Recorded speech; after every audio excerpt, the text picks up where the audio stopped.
එතකොට ෆෝන් එක ආන්සර් කරන්නේ නැහැ අයියේ. මම එතකොට දිගින් දිගටම මෙයාට කෝල් එක ගත්තා අයියේ. එතකොට අයියේ වෙන කෙනෙක් ආන්සර් කරනවා අයියේ ෆෝන් එක. මං ඔයා කවුද කියලා. එතකොට අයියේ කතා කරපු එකන උත්තර දෙන්නේ යාගේ යාළුවෙක් කියලා අයියේ. මම ඊට පස්සේ දිගින් දිගට මෙයාට කෝල් කරා අයියේ කවුද කියලා අහන්න. එතකොට අයියේ අර උදේවරුේ සල්ලි දීපු එකන තමයි අයියේ කතා කරලා තියෙන්නේ.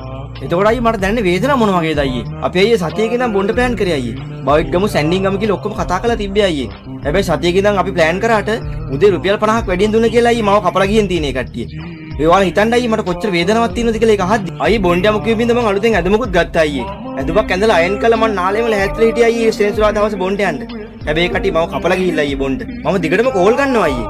එතකොට දිගටම කතා කරන්න එයාගේ යාළුවා අයියේ කතා කරන්නේ. අරයා ෆෝන් එක ඉල්ලනවා අයියේ කතා කරන්න. හැබැයි යාළුවා යාට ෆෝන් එක දෙන්නේ නැහැ අයියේ. ඇත්තටම ඔයා හිතන්න මට කොච්චර වේදනාවකද මම දැන් ඉන්නේ කියලා.